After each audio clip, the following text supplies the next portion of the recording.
Okay, looks like we are live. What is up, everyone? This is Dan from the Friend Formula here. I'm so excited you're joining me today. On this webinar, I'm going to teach you how to turn strangers into friends using small talk in 3 steps. I'm here in my home office here in dirty Jersey. I just want to apologize. I'm a little bit sick. I got my cup of tea here. I'll be sipping on this. Just sorry for any like coughing and sniffling and stuff that you might hear. But before I get started, I can't tell if there's anybody actually here, kind of new to this webinar thing. But if you're logged into the chat box, enter your name and just let me know where you're from. I love to, get to know you guys and see what the dealio is. So I'll just give you a second there, see if anything pops up.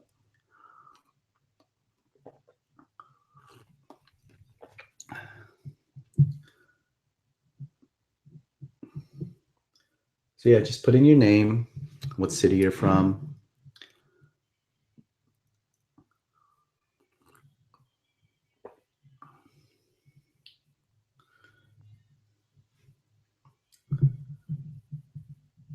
Okay. I don't know. Okay. Well, I've specifically made today a small group. I want to keep it intimate and interactive. So if you have any questions, just feel free to enter it in the chat box. Hopefully it's working. I don't really see anything coming through right now. Or just shoot me an email. I'll keep my phone right here next to me. And okay, so here we go. Let's see here.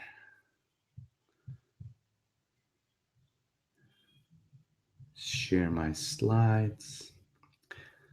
Once I figure out how to share my slides, we will get right into it. All right, cool. Hopefully you see my slides, right?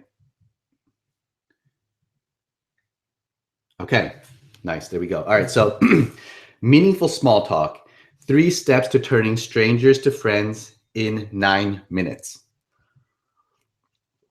Here's what you're gonna learn today. First, you're gonna learn the 4 easiest ways to start a conversation if you're shy. Now, starting conversations obviously is scary for anybody, but it's a little bit different if you're shy. So I wanna share 4 easy ways that you can get out of your head and shift the focus onto someone else, and at the same time minimize your chances of getting rejected. Second, you're going to learn a framework for connecting through small talk. How exactly do you connect with people? What do you do? And how do you do this without having to prepare topics and stories beforehand? And then lastly, how do you avoid those awkward silences that nobody likes? How do you keep the conversation going and not run out of things to say? Well, today we're going to cover all those things, and it's going to be awesome. I promise it's going to be worth your time. Okay, now this is why this is different from other things that you may have seen. So most of the advice out there is written by people who don't suffer from shyness. You might have heard things like, be positive, be confident, just listen. But stuff like that doesn't work for people who have shyness, because listening is not what we need to do more of. We need to talk more, and be positive, be confident. What does that really mean, right? Like, how do I do that if I'm shy, right? So today I'm going to share real actionable steps that you can actually do, right after this webinar and try out for yourself. And these things have been proven by psychology studies and real world experience from myself and from hundreds of my students. So this is why it's important to you now, because whether we like it or not, shyness has a huge cost, in terms of money.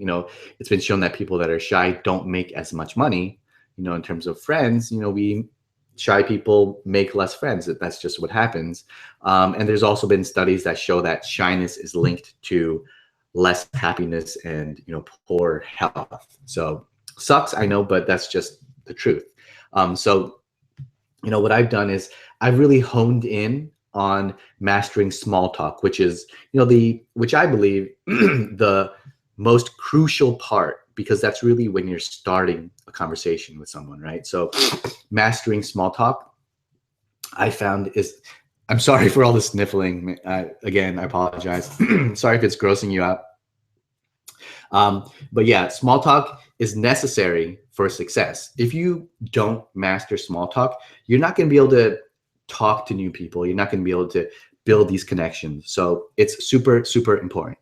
And then lastly, this stuff is important because shyness just straight up sucks. Even if people can't tell that you're shy, inside you feel it, and it's so uncomfortable, and it holds you back from doing things just because you don't like it. So today, hopefully I'll help you to overcome a bunch of this stuff.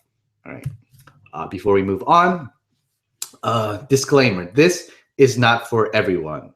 Okay. So this is not for you if you suffer from extreme social anxiety or clinical depression. I am not a licensed psychologist, so I do not claim to have any, formal training. I don't, if you do need special medications or therapy, I may not be the guy to help you out. So keep that in mind. Secondly, this is not for you if you have no desire to improve.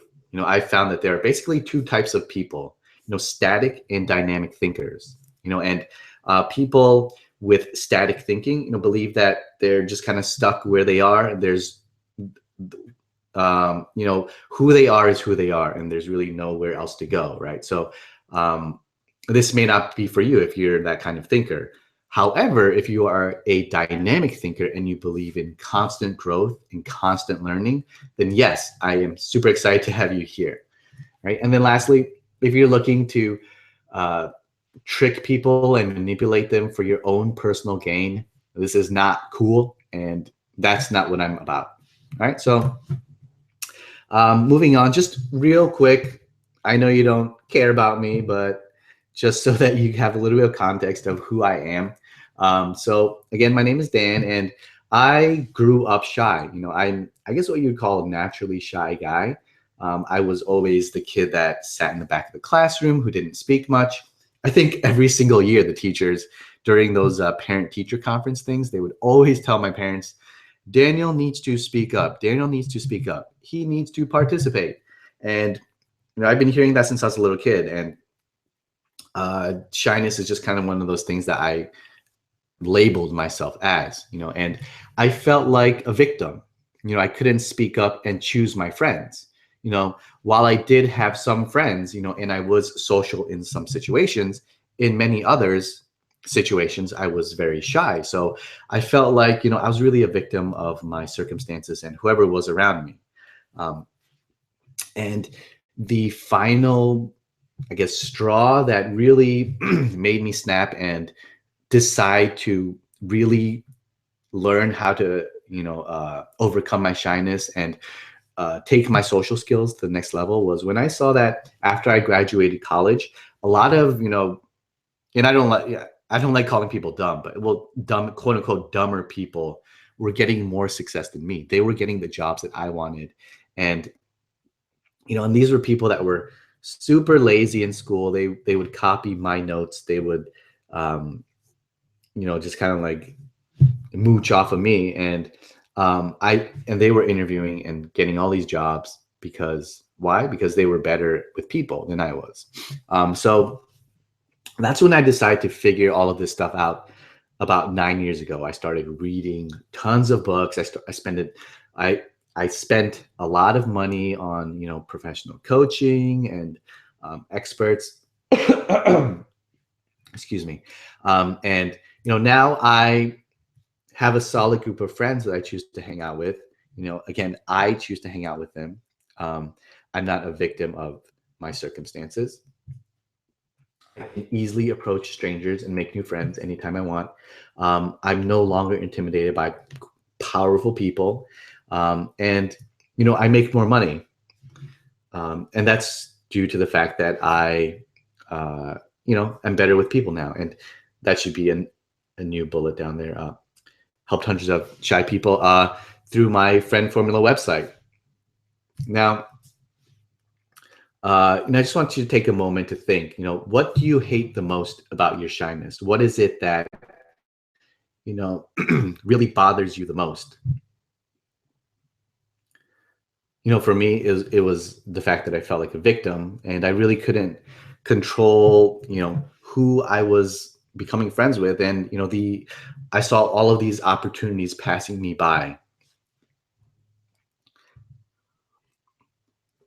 All right. So after these years of research, what I've found is that shyness has different causes, right? So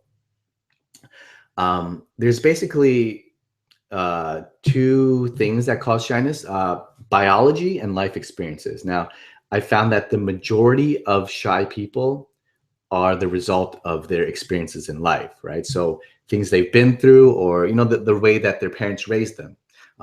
Very few people actually have, biological, genetic, reason for their shyness. And in any case, these, whatever caused the shyness, creates a lack of social skills, right? So what this does is create this vicious cycle almost between, the fact that you have low social skills makes you have low self-esteem. And then because you have low self-esteem, you are afraid to get out there and talk to people. So then you therefore have low social skills, and it just goes in this big circle, right? So even, if you have a good self-esteem, which is what a lot of people try to do, they try to like build up their self-esteem. Excuse me. It's not going to help if you don't have the social skills to back it up. So today I want to really focus on building those social skills for you. What exactly do you do in social situations? How to use small talk to connect with people. Okay, so, well, first of all, small talk is awesome. I know it gets a bad rep. A lot of people don't like it. They think it's superficial, but if you really look at it, it is the best way to start conversations, actually enjoy them, make new friends, build networks, and create opportunities in your life. There are a ton of benefits to learning how to small talk, and some of them are, for example, you can learn to talk to anyone. If once you master small talk, you really get to know the different types of people, and you adjust yourself in a way that you can really learn how to adjust to different social styles. Secondly, you can make new friends. Third, advance your career, and you learn new things. By talking to all these different types of people, you learn different things that they're into, and therefore you kind of absorb that information, and then you can talk to even more people. Now, okay, so let's get into it. All right, so there's 3 steps to turning strangers to friends in 9 minutes. Yeah, 9 minutes. I know it sounds a little bit ridiculous, but this has been shown in studies. I'm not making this stuff up. This is for real. Okay, so 9 minutes. Now, there's basically 3 steps. First, you start the conversation. Duh, obviously. Second, you connect. And to do that, you keep the conversation going and avoid awkward silences. And then third, you leave an impression. Okay, so we'll start with step number 1. How the heck do you start a conversation? Now, here's what most people do. They try to be impressive. In other words, seek the approval of other people. And that is just wrong thinking, in so many ways. They try to think of something clever to say, and they really spend a lot of energy and time like trying to come up with something funny or interesting. And they try to focus on what they're going to say next, and they'll ask questions, but then don't really listen and don't really care about what the other person is saying. And that this is just a formula for disaster. All right. So you are going to be different though. What I want you to do is actually care. All right. Pew, crazy, right? So, sorry, that's my cell phone. Silence that. So you're going to actually care. You're going to actually listen when people talk and respond to them appropriately. All right. So how are you going to do this is you're going to focus on the other person. Now, for shy people, this really helps because it takes you out of your head. As shy people, we have a tendency to be very introspective. Excuse me, sorry. We're very introspective and we're very self-critical as well. But when you focus on the other person, it gets you out of your head and out of that cycle of like internal thinking, right? And you're going to think, instead of focusing on the information, we're going to think of small talk as bonding, all right? So it's bonding over information. And because of that, it's okay to be cliche, all right? It's okay if you say things like, hey, how's it going? Nice to meet you. What's your name? You know, you don't have to be clever. It's not about you. It's about bonding over information. Okay. Now, here's the framework that I want you to keep in your head. All right. This is, if there's one thing that you take away from this, this is it. All right. So with every conversation that you have, keep this framework in mind. Now, this line represents a deepening conversation and a deepening connection with someone, right? So if you start on the left, all conversations begin with cliches, right? Like, hey, how's it going? Oh, super hot in here, right? Like, it's okay to start with cliches. That's actually where you want to start because it makes people comfortable. Now, from there, you move on to facts, then opinions, and then feelings. And that's it. This is the framework of all conversations, and everything that you do should be driving you to deepen and move along this line towards feelings. Okay. Now, what I like to do is I like to practice listening for these things. Every time I talk to someone, and even if I'm just eavesdropping or watching like a late night talk show, really pay attention, and as someone's talking, categorize what they're saying. You know, are they talking about facts? Are they talking about opinions? And then notice these transitions between each of these categories. All right. Okay. So now that we've got the right mentality and framework in our heads, now what do I actually say to start a conversation? Okay. Here are the 4 easiest ways for you to do that. First, an observation of a shared experience. Second, a compliment plus a question. Third, offer someone help. And then fourth, ask someone for their opinion. All right, so let's get into each one of these. So first, an observation of a shared experience. Now, what you're going to do is comment on something that you're both experiencing. Okay, now, what this does is it creates an instant bond with something in common. All right, so just the fact that you're both experiencing it at the same time gives you something you have in common. Now, people are always on the lookout for people that are similar to themselves. Now, this is an easy way to do that. Now, some easy examples are like, hey, this place is packed, or wow, can you believe that guy? It's just pointing stuff out that and that they've also noticed as well is a great way to start a conversation. All right, second, a compliment plus a question. So my favorite thing to do is to compliment something that they're wearing or carrying. Now, the reason that this is awesome is because it's something personal, but it's not too personal. Like, they've obviously put some thought into it because they chose to wear that today. So it's going to be a great place to start. But at the same time, it's not like too intrusive, right? So some examples are, I like your hat. What's that called? Or, hey, cool shirt. Where'd you get that? I know it sounds kind of corny, but this really works. I've done this so many times and it's amazing. Now, for example, the other day, there's a guy, I was in the city and he had a tattoo on his forearm and it looked really cool. So I was like, hey, I like your tattoo, man. What does that say? And he, excuse me, I'm just gonna sip me some tea real quick. My throat's acting up. All right. Where was I? Oh yeah, so the tattoo guy, right? So I was like, hey man, I like your tattoo. It's really cool. What does it say?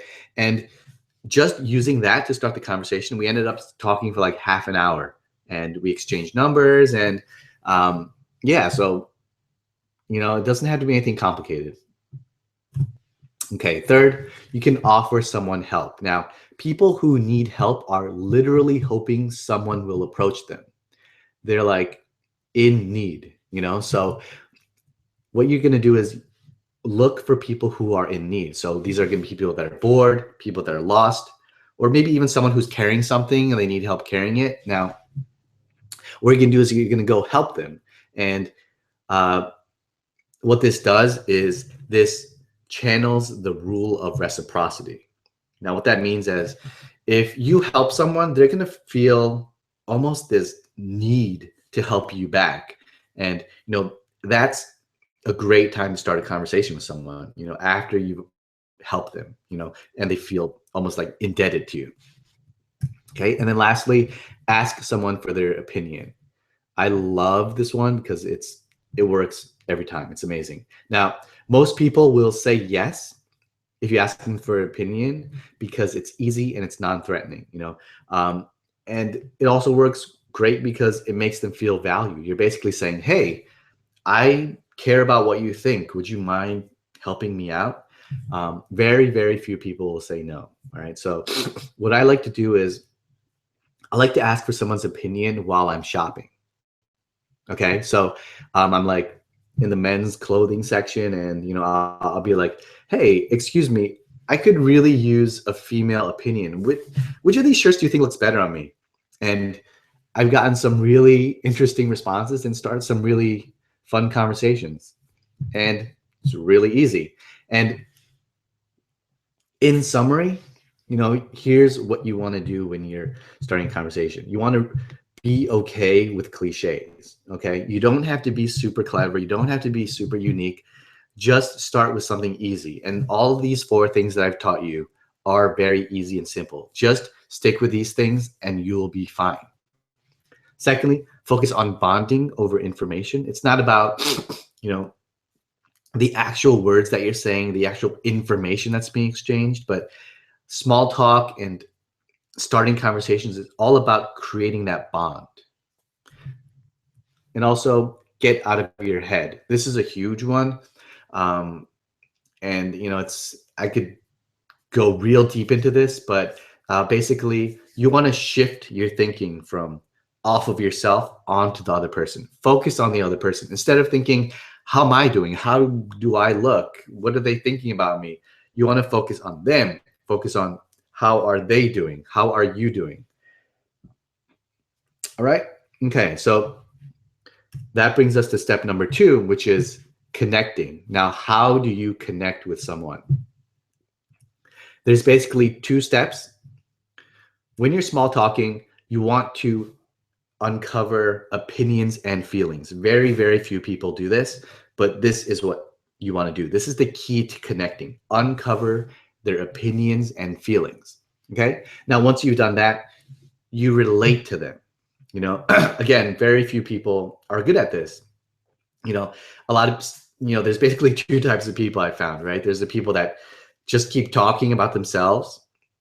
And when you say something, they're like, oh, okay, cool, that's cool. And they just continue talking about what they care about, right? And that's terrible. And then the second type of person that I've seen is that they're just kind of like the head nodder. They're like, oh, okay, nice, cool.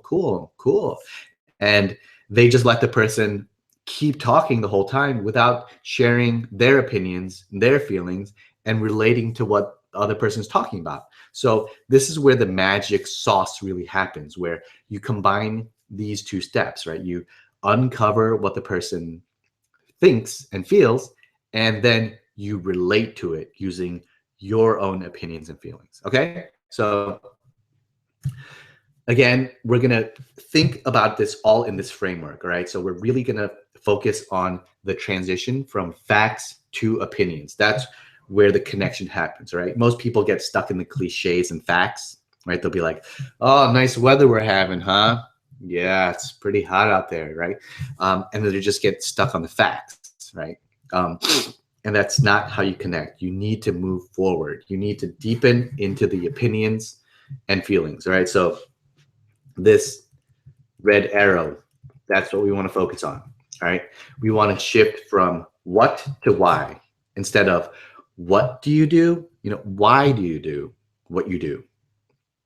And instead of what, like what town do you live in, it's why do you live in that town? All right, so completely shift that kind of thinking. All right, now once you've done that, you want to relate to what they say, and you can do this using a really, really simple equation right here. So here it is. That's so blank because blank. All right, that's so blank because blank, right? Easy, right? So what this does is this builds a connection with someone because you're relating to what they're saying. You're offering your opinion of what they're saying, and then explaining yourself, right? So this builds a connection to what they're saying, and it keeps the conversation flowing. Now, some really easy examples are, that's so interesting because I didn't know that. Or that's so cool because I've always wanted to try that. Now, do you see how you are responding to what they're saying, but then you're also relating to it? So you're not just listening to them, but you're also allowing them to get to know you because you're relating to what they're saying. All right, relate to them. Cool. Now, you can also relate to their feelings. Now, people, we like people who are similar. I mean, that's just a universal truth that we can't avoid, right? Like, we want to be with people and we like people who are similar to us because you know what? It shows that we understand that the other person gets us, right? Like, they understand us. So when you are having a conversation with someone, when you're small talking, you want to relate to their feelings, and the best way that I found to do this is to use matching and mirroring, right? So what's the worst thing that could happen, right? Like, let's say you were really upset, right? And then you're like, oh no, let's say you're really excited, right? Like, man, this is awesome. I just found $100, right? And then you're super pumped. And then someone just looks at you and they're like, that's cool. And they don't respond with the same emotion that you have.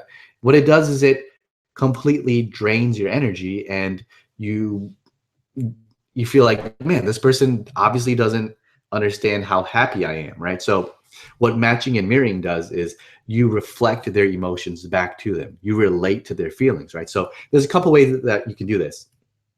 Use your tone of voice. If they're all excited, they're talking loud, then you talk loud back to them. You project your voice just like they do. You can do it with vocabulary, right? Like, if they're using certain type of words to describe how they feel, use those words back at them. It's really simple, but people really, really feel like you understand them if you do this. And then third, you can use your body language, right? So if they're slumped over a little bit, then you slump over a little bit, just to show them that you get it. All right. And then that's basically how you connect. All right. So, and the last thing you want to do is you want to avoid those awkward silences, because that really just kills any connection that you're building, because nobody likes these. So what you're going to do is you're going to listen for threads and then pull on them. Now, what that means is a thread is a piece of information that interests you. Okay, so let's take this sentence here, for example, right? It's packed with threads. Like, as someone is talking, there are constantly threads that you can look for and pull, right? So, all right, so today I went to the park with my dog, right? There's so much information in there that you could branch off of, right? So there's today. You could ask him about today, right? Like when you hear the word today, what do you think of, right? Like, why does that interest you, right? You could ask them, like, what else did you do today? Or you could even talk about yourself, like, oh, today's a great day because blah, blah, blah, right? Park, right? You can ask them, what park did you go to? Or, hey, I love parks. I just went to a park last week. It was amazing, right? And then dogs, right? Like dog, what kind of dog do you have? Or I love dogs. I my dog's named Toby and he's amazing. He's an American Eskimo and blah, blah, blah. And from each one of those words, those are threads that can continue the conversation, right? So if at any point you feel like you're getting stuck, you don't know what to say, just focus on conversation threading. This is how you keep conversations going and never run out of things to say. Okay, awesome. And then lastly, step 3, leaving an impression. All right, so this is really important because just like a first impression is really important, a last impression is just as important, right? Like, what's that last feeling that you leave someone with? What's the last thing they remember about you, right? So, in order to leave a great impression, you have to have the perfect exit. All right, so there's 3 simple steps to do this. First, the touch interrupt. Second, leave regretfully. And then third, end with an unfinished thought. All right, so in order to leave an impression, these are what you have to do. But before you do this, you have to leave at the proper time. Now, what is the proper time to leave a conversation? Now, most people tend to leave at the low point of a conversation. Usually when it starts to get awkward, the energy's like kind of like dwindling away and they're like, oh, people are just like glancing around. And they're like, all right, well, nice talking to you, man. I'm going to get going. But that is probably the worst time to be leaving. Instead, you want to exit when the energy is high. And that's how you leave an awesome impression. Personally, I like to leave in the middle of laughter, right? So like right after I cracked a joke, or someone made me laugh, I'm like laughing and I'm like, yo, man, it's crazy. And then boom, leave in that moment because that is gonna, like burn an impression of you in their mind, right? So at the high point of the conversation, you're going to use the touch interrupt. Now, all this is you just briefly, for like no more than 2 seconds, touch them on the arm or the shoulder, and what this does is, first of all, it creates a pause, right? So there's a lot of people that just keep talking and talking, but, and you're just kind of like, I don't know when I can leave. But when you touch them, it invades their personal space and it causes them to like just kind of stop for a second, and gives you that in for you to leave, right? So creates a pause. And then second, what it does is it creates bonding and trust, right? There's nothing that creates trust like touch. When you do it right, if you do it wrong, you're touching people at the high point of the conversation, right? Which is the absolute best time, right? Like when someone is laughing, when someone is feeling good, if you touch them, they're going to associate you with those good feelings. All right. So at the high point, you use the touch interrupt. Then once you have their attention, you leave regretfully. Now, what that means is you put the blame on yourself because you have to go do something. All right. So it's all on you. And what that does is it shows that you've enjoyed the conversation, right? You're like, hey, I really had a great time, but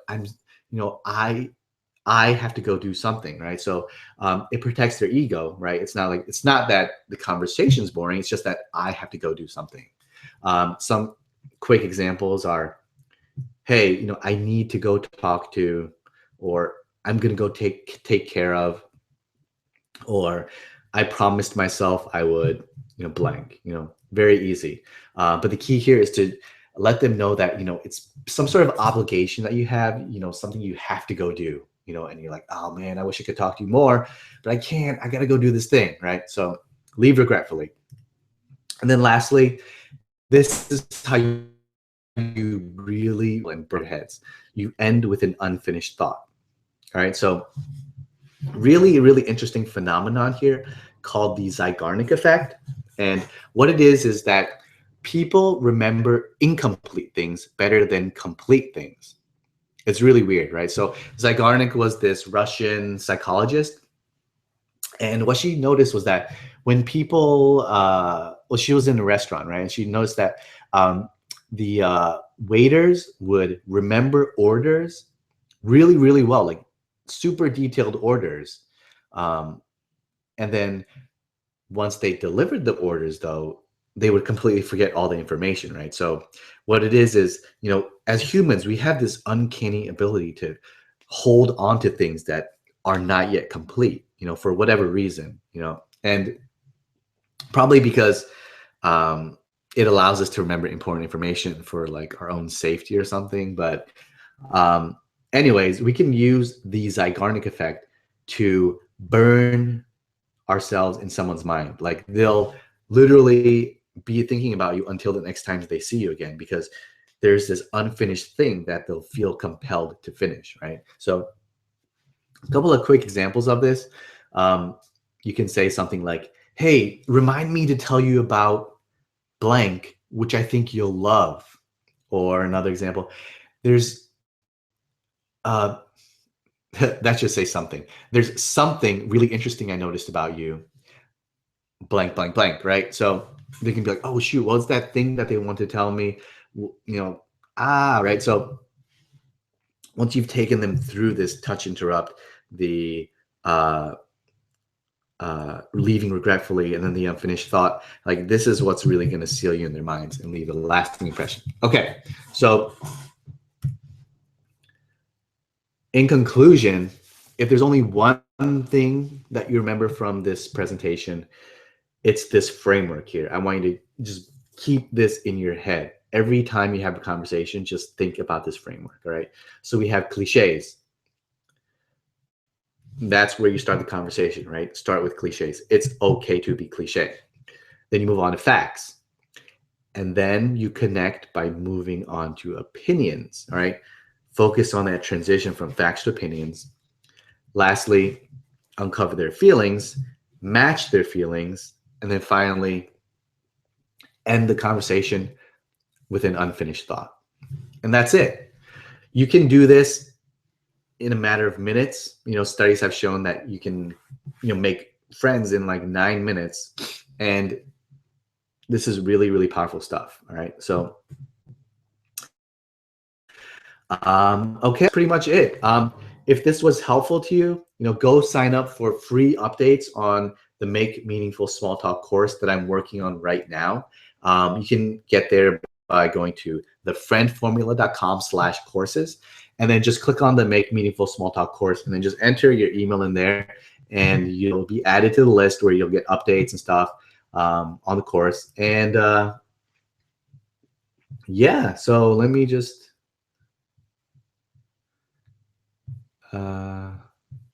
unshare this.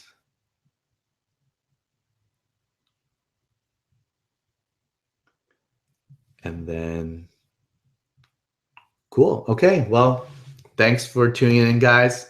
It's been great. And I'll talk to you guys soon.